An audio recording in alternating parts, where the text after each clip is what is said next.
ನನ್ನ ನೀನು ನಿನ್ನ ನಾನು ಕಾದುಕೊಂಡು ಆಸೆಯ ತೀರದಿಂದ ಬೇಸಾರ ಕಳೆಯಲೆಂದು ಚಂದಮಾಮ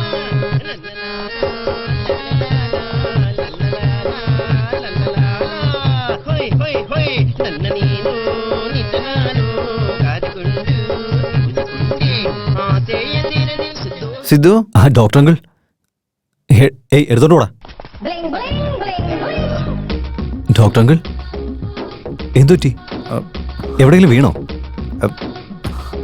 ഞാൻ വീണതല്ല, എന്നെ വീഴ്ത്തിയതാ. വീഴ്ത്തിയെന്നോ? ആരാ അത് നിങ്ങളെങ്ങനെ വീഴ്ത്തിയത്? പറയുന്നേ ആരാന്ന്? ആര് വീഴ്ത്താൻ? അവൻ തന്നെ, എന്റെ അനിയത്തിയെ പ്രേമിച്ചവൻ തന്നെ. പ്രേമാണോ? അവനെ ഒരു മിനിറ്റ് വാ ഇരിക്കേ. Thank you. അത് ശരി, അവനെന്തിനാ നിങ്ങൾ അടിച്ചേ? അത് പിന്നെ ഞാൻ എൻ്റെ അനിയത്തെ അവൻ പിന്നെ അത് ഞങ്ങൾ ചീട്ട് കളിച്ചോണ്ടിരിക്കായിരുന്നേ. ചീട്ട് കളിച്ചോണ്ടിരിക്കുന്ന സമയത്ത് അവൻ പെട്ടെന്ന് സിഗരറ്റ് വലിക്കാൻ തുടങ്ങി. അതും എൻ്റെ മുന്നിൽ വെച്ച്. പോടാ, ഇങ്ങനൊന്നും കാണിക്കലെന്ന് ഞാൻ അവനോട് പറഞ്ഞു. കുറച്ച് കഴിഞ്ഞപ്പോൾ തന്നെ നോൺ വെജ് വേണമെന്ന് പറഞ്ഞ് ബഹളം. എനിക്ക് ഈ നോൺ വെജ് വീടിനകത്ത് കയറ്റത്തുമില്ല, ഞാൻ കഴിക്കത്തുമില്ല. അതുകൊണ്ട് തന്നെ പോവുകയാണ് പൊട്ടെന്ന് പറഞ്ഞ് ഞാനങ്ങ് വിട്ടു. കുറച്ച് കഴിഞ്ഞപ്പം വീടിനകത്തിരുന്ന് എന്റെ കൺമുന്നിൽ ഇരുന്ന് അവൻ കള്ളു കുടിക്കാൻ തുടങ്ങി. അപ്പൊ ഞാനത് എന്നിരുന്നാലും അതൊക്കെ സ്വാഭാവികമാണല്ലോ, പോട്ടെ എന്ന് ഞാനും വിചാരിച്ചു. അങ്ങനെ ഇരിക്കുമ്പോൾ ഞാൻ അവനോട് പറഞ്ഞു, ഇങ്ങനെയാണെങ്കിൽ ശരിയാകത്തില്ല, എന്റെ അനിയത്തിക്ക് അത് ഇഷ്ടമല്ലെന്ന് ഞാൻ പറഞ്ഞു. അതുകൊണ്ട് ഇങ്ങനെയൊന്നും വേണ്ടെന്ന് ഞാൻ പറഞ്ഞു. അങ്ങനെ ഒന്നും രണ്ടും പറഞ്ഞു ആ കുപ്പിയെടുത്ത് അവന്റെ തലക്കടി അടിച്ചു. എന്റെ ചേട്ടൻ എന്താ പറഞ്ഞേ? ഞാൻ കള്ളുകൂടിയനല്ലേ? കുടിച്ചിട്ട് പ്രശ്നം ഉണ്ടാക്കുന്ന ആളാണല്ലേ? അതും പറഞ്ഞ് പുകവലിയുണ്ടെന്ന്. അയാളിന്ന് വരട്ടെ, എന്താ ഞാൻ ചെയ്യുന്നത് കണ്ടു. അപ്പോഴെനിക്ക് മനസ്സിലായത് അവൻ സ്നേഹിച്ച എന്റെ അനിയത്തിയല്ല, എന്റെ സ്വത്തിനെയാണെന്ന്, അവളുടെ അക്കൗണ്ടിലുള്ള ബാങ്ക് ബാലൻസിനെയാണെന്ന്. ഇപ്പൊ മനസ്സിലായോ ആരാണ് എന്താണെന്നൊക്കെ? അയ്യോ, എനിക്കതൊക്കെ ഇപ്പോഴാണ് മനസ്സിലായത്. നീ അങ്ങനെയൊന്നും അല്ലല്ലോ. സത്യം പറഞ്ഞു കഴിഞ്ഞാ നിങ്ങളുടെ പെങ്ങളെ എനിക്ക് തന്നില്ലെങ്കിൽ ഞാനേ നിങ്ങൾ അടിക്കണമെന്ന് വിചാരിച്ചിരുന്ന. പക്ഷേ റൗഡി ആണെങ്കിലും ഞാൻ സമാധാനമായിട്ട് ഇരിക്കുകയായിരുന്നു. പക്ഷെ ഇപ്പൊ അവൻ അടിച്ചില്ലേ, അതുകൊണ്ടാ പറഞ്ഞേ. ക്രിമിനൽസിനെ വിശ്വസിക്കാം, ലവേഴ്സിനെ വിശ്വസിക്കാൻ പറ്റില്ല. നീ പറയുന്നതെല്ലാം കറക്റ്റാ മരുമോനെ. മരുമകനെന്നോ? മരുമകനെന്നാ പറഞ്ഞു? ഓ, മരുമകനെന്ന് പറഞ്ഞല്ലേ? അതെ, മരുമോനെന്നാ വിളിച്ചേ. ആ വൃത്തികിട്ടവനേക്കാളും എന്തുകൊണ്ട് യോഗ്യത നിനക്കാണെന്ന് എനിക്ക് മനസ്സിലായത് ഇപ്പോഴാ. എന്റെ അനിയത്തെ നീ തന്നെ കല്യാണം കഴിക്കണം എന്റെ ആഗ്രഹം. അവളുടെ കൈ പിടിച്ച് അവക്കൊരു ജീവിതം കൊടുക്കണം. അത് മാത്രമല്ല, നീ എന്നോട് ക്ഷമിക്കുകയും വേണം. എന്തിനാ? എന്റെ വായി തോന്നിയതൊക്കെ ഞാൻ നിന്നെ വിളിച്ചിട്ടുണ്ട്, അതിനൊക്കെയാ. അതൊന്നും കുഴപ്പമില്ല ഡോക്ടർ അങ്കിൾ. നിങ്ങളിപ്പോ എന്നെ റൗഡി ഗുണ്ടാന്നൊക്കെ പറഞ്ഞില്ലേ? പക്ഷെ പോലീസുകാർ ഇത് പറഞ്ഞാലുണ്ടല്ലോ, അവരുടെ വായന്ന് എന്തൊക്കെ വൃത്തികേടുകളാ വരികയെന്ന് പറയാൻ പറ്റില്ല. എന്നിരുന്നാലും എനിക്ക് മദ്യം, സിഗരറ്റ്, നോൺ വെജ് അങ്ങനെയുള്ള എല്ലാ ശീലങ്ങളും ഉണ്ട്. നിങ്ങൾക്കത് ഇഷ്ടമല്ലല്ലോ. നീ ഒന്നും ഇങ്ങോട്ട് ശരിക്കും നോക്കിയേ. നിന്നെ പോലുള്ള റൗഡികൾക്കെല്ലാം ഇത് വളരെ ചെറിയ കാര്യങ്ങളല്ലേ, ഞങ്ങൾക്കിത് വലിയ കാര്യമാണ്. അതുകൊണ്ട് നമ്മൾ രണ്ടുപേരും ഒന്നു ചേർന്നാൽ നോ മാറ്റർ. ശരി, കല്യാണപ്രാ ഡേറ്റ് ഫിക്സ് ചെയ്തോളെ. അത് പിന്നെ നിലവിൽ കല്യാണം കഴിച്ചേക്കുന്ന പ്രേമേ, അവനെ കുറിച്ചൊന്നും അറിയാതെ അവന്റെ ഒരു കാര്യങ്ങളും എനിക്ക് അറിയില്ലായിരുന്നല്ലോ. അത് വലിയ മണ്ടത്തരായിപ്പോയി. അപ്പൊ നിന്നെ കുറിച്ചുള്ള എല്ലാ ഡീറ്റെയിലും എനിക്ക് നന്നായിട്ട് അറിഞ്ഞിട്ട് അതിനുശേഷം കല്യാണത്തെ കുറിച്ച് സംസാരിക്കാന്ന്. എന്നെ പറ്റി ഇവിടെ എല്ലാ ആളുകൾക്കും അറിയാം. എനിക്കറിയില്ലല്ലോ. ഇതിനെക്കുറിച്ച് ഞാനല്ല ചോദിച്ചത്, എന്റെ അനിയത്തി അവളാ നിന്നെ കുറിച്ച് ചോദിച്ചത്. അതുകൊണ്ടേ പിന്നെ സത്യം തന്നെ പറയണം. നീ പറയുന്ന രഹസ്യം ഞാനല്ലാതെ വേറെ ഒരാളും അറിയാൻ പോകുന്നില്ല. സത്യമായിട്ടും. എന്റെ ഡീറ്റെയിൽസ് അറിയാൻ വേണ്ടി പോലീസ് നായെ പോലെ അലഞ്ഞോണ്ടിരിക്കുന്നത്. എന്നാലും എന്റെ രോമത്തിൽ പോലും അവർക്ക് തൊടാൻ പറ്റില്ല. ഓ, അങ്ങനെയാണോ? എന്റെ ചെറുക്ക് വേണ്ടി എന്റെ ഡീറ്റെയിൽസ് എല്ലാം നിങ്ങളോട് ഞാൻ പറയാം. ഓക്കെ അല്ലേ? അയ്യോ, നമ്മളെ കൊടുക്കാൻ വേണ്ടി ഈ ഡോക്ടറെ ആ ഇൻസ്പെക്ടർ ഇങ്ങോട്ട് അയച്ചത്.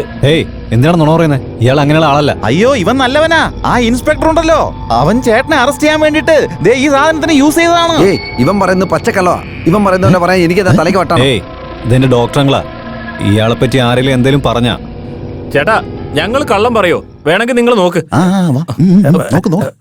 ബാൻഡേജിന്റെ മുകളിൽ കൈവെക്കരുത്.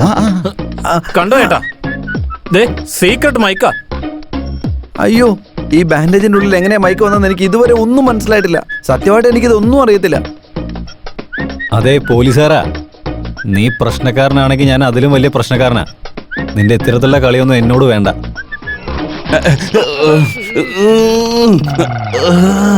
ഞങ്ങൾ ജയിലിൽ നിന്ന് റിലീസായപ്പോ അവിടെ ഉണ്ടായിരുന്ന പോലീസുകാരൻ നിന്റെ സിദ്ധുവിന്റെ കഥ തീരാൻ പോവാ, ഇൻസ്പെക്ടർ നല്ലൊരു പണി കൊടുക്കുന്നുണ്ടെന്നാ പറഞ്ഞത്. അതുകൊണ്ടാണ് ചേട്ടാ ഞങ്ങൾ ഓടി വന്നത്. സിദ്ധു സാർ, ഇതൊന്നുമായിട്ട് എനിക്ക് യാതൊരു ബന്ധവുമില്ല. ഇതെല്ലാം ഇൻസ്പെക്ടറുടെ ഐഡിയ അല്ല കൂട്ടരാ. നിങ്ങളെപ്പോലുള്ള പാവങ്ങളൊക്കെ യൂസ് ചെയ്യുന്നത് പോലീസുകാരുടെ ജോലിയാ. എന്തായാലും പോട്ടെ, വേറെ ആരെങ്കിലും ആയിരുന്നെങ്കിൽ അവന്റെ കഥ ഞാൻ തീർത്തേനെ. പക്ഷെ നിങ്ങളെ ഞാൻ വെറുതെ വിടുക. അതെന്താണെന്നറിയോ? ഞാൻ സ്നേഹത്തിന് കൊടുക്കുന്ന മര്യാദയാ. പോയിക്കോ. ഒരു മിനിറ്റ്. നെക്സ്റ്റ് മൺഡേ, അതായത് അടുത്ത തിങ്കളാഴ്ച ഞാൻ നിങ്ങളുടെ പെങ്ങളെ കല്യാണം കഴിക്കാൻ പോവാ. കല്യാണത്തിനുള്ള അറേഞ്ച്മെന്റ്സ് ചെയ്തോളൂ. ഹലോ, എന്തേലും പ്രശ്നം ഉണ്ടായി കഴിഞ്ഞാ എന്നെ അറിയാലോ. ഏയ് വാടാ. എങ്ങനെയാ പുറത്തു വന്ന്? ചേട്ടാ നോ ലോജിക്, ഓൺലി മാജിക്. ഒന്ന് പോടാ കള്ളന്മാരെ. നിങ്ങൾ ഇനി ഇവിടെ നിന്നാ ഈ ജന്മത്ത് കല്യാണം നടക്കില്ല. അതുകൊണ്ട് ഇതാണ് ബെസ്റ്റ് ഐഡിയ. എന്ന് വെച്ചാൽ നാട് വിട്ട് മലേഷ്യ പോയി കല്യാണം കഴിക്കാനോ? മലേഷ്യയിലാണെങ്കിൽ ഒരു പ്രശ്നം വരില്ല, അത് മനസ്സിലാക്ക്. ഞാൻ പറയുന്നത് നീ ഒന്ന് കേൾക്കുവോ? നമ്മുടെ സ്വന്തക്കാരെ ബന്ധുക്കളേക്ക് വിട്ട് നമ്മളെങ്ങനെ അവിടെ പോയി കല്യാണം കഴിക്കുന്നത്? ഇപ്പൊ തന്നെ ഞാൻ ആ സിദ്ധുവിനെ പോയി തട്ടിക്കളഞ്ഞിട്ട് നിന്നെ ഈ നാട്ടിൽ വെച്ച് തന്നെ കല്യാണം കഴിക്കുന്നത്. സിദ്ധുവിനെ കൊല്ലാൻ അതിനെ കൊല്ലാൻ പോകുന്നു. പോകുന്നു. പറയുന്നേ ഇനി ഈ പ്രശ്നങ്ങളൊക്കെ തീരാൻ വേറെ എന്താ ചെയ്യാന്ന് പറ. കല്യാണത്തിന് വരുന്നവരെ അയാളെ വേണം. ഡോക്ടർ, ഈ സമയത്ത് കോമഡി പറയല്ലേ. ആ സിദ്ധുവിനെ എന്തായാലും ഞാൻ വെറുതെ വിടാൻ പോകുന്നില്ല. പ്രേം, എടാ നീ ഞാൻ പറയുന്ന കേട്ടോ. ആരും ഒന്നും പറയണമെന്നില്ല. സിദ്ധുവിനെ എന്തായാലും ഞാൻ തട്ടിയിട്ട കാര്യമുള്ളൂ. മോനെ, ഒരു മിനിറ്റ്. നിങ്ങളുടെ ലഗേജ് ഒക്കെ ഒന്ന് ചെക്ക് ചെയ്യണം എനിക്ക്. സാർ, ഇത് ഞങ്ങൾ ഷോപ്പിംഗിൽ മേടിച്ചതാ. പൈസ കൊടുത്ത് മേടിച്ച സാധനങ്ങൾ. ഇങ്ങോട്ട് എടുക്ക്. ആ, ഇതൊന്ന് ചെക്ക് ചെയ്യ. ഇത് നിക്കടാ, നിക്ക്.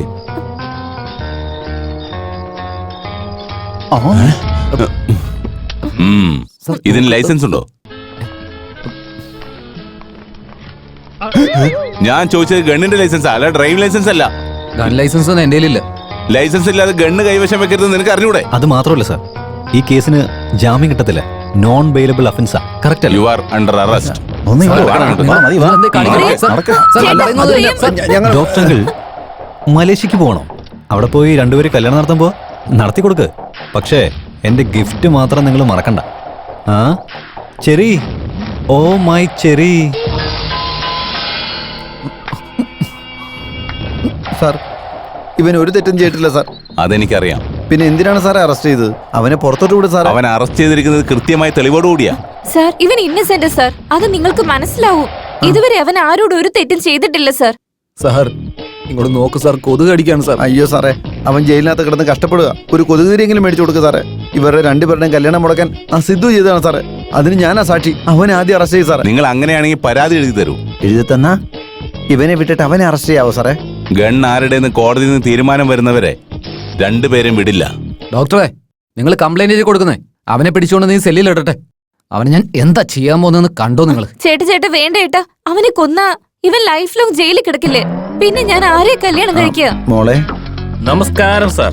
നമ്മുടെ ചേട്ടനെ അടുത്ത ആഴ്ച കല്യാണമാ. മറക്കാതെ വന്നേക്കണം കേട്ടോ ഇൻസ്പെക്ടർ സാറ്. എടുത്ത് ഇവിടെ തന്നെ ഉണ്ടല്ലേ? ഡോക്ടർ ഇവിടെ തന്നെ ഉണ്ടായിരുന്നു. നമസ്കാരം ഡോക്ടറെ. എടുത്തി, നിങ്ങൾക്ക് ഏത് കളർ ഡ്രസ് വേണം, ഏത് കളറിൽ ചുരിദാർ വേണമെന്നൊക്കെ ഫോൺ വിളിച്ച് പറഞ്ഞാൽ മതി. അല്ലെങ്കിൽ നേരിട്ട് വന്നാലും മതി. വന്നില്ലെങ്കിലും കുഴപ്പമില്ല. ചേട്ടത്തി കല്യാണത്തിന് റെഡിയായ മതി. മനസ്സിലായോ? ഡോക്ടറെ, എടുത്തിയെ മറക്കാതെ മണ്ഡപത്തിലേക്ക് കൊണ്ടുവരണേ. മറക്കരുത് കേട്ടോ. സാറ് വന്നേക്കണം വിത്ത് യൂണിഫോം റെഡിയായിട്ട് വന്നേക്കണം കേട്ടോ. നിങ്ങളൊക്കെ ഞാൻ കാണിച്ചു തരാടോ. മടമാരെ, എന്റെ ചേട്ടനോട് പറഞ്ഞു കൊടുത്തേക്ക് മുഹൂർത്തത്തിന്റെ സമയത്ത് കറക്റ്റ് ആയിട്ട് ഞാൻ എത്തുമെന്ന്. എന്തിനാ? കഴിക്കാൻ വേണ്ടിയാണ്? അല്ലടാ, ഫൈറ്റ് ചെയ്യാനാടാ. ഏയ് ഏയ് ഏയ്, ഇവൻ ടെൻഷൻ ആയിരിക്കും. ഇവന് ഇൻവിറ്റേഷൻ കൊടുക്കടാ. ചേട്ടാ, ഉദിത് നാരായണന്റെ ഓർക്കസ്ട്ര ബുക്ക് ചെയ്യണം. വേഗം പോവാം. അത് ശരിയാണല്ലോ. വേഗം വാ ചേട്ടാ. അല്ലടാ, നിന്റെയൊക്കെ മരണമണി അടിക്കാൻ പോകുന്നത്. നിനക്കൊക്കെ ഞാൻ വന്ന് വായിക്കരി ഇടുന്നുണ്ട്. ഥു, അവന്റെ ഇൻവിറ്റേഷൻ. ചേട്ടാ, അവൻ എനിക്കെല്ലാം അറിയാം. ഇനി എന്തൊക്കെയാ ചെയ്യേണ്ടതെന്നും എനിക്കറിയാം.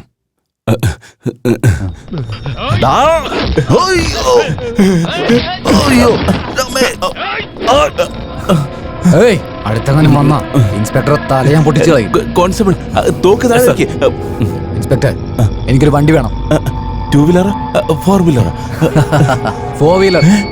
പോയി 4 വീലർ റെഡി. Okay sir.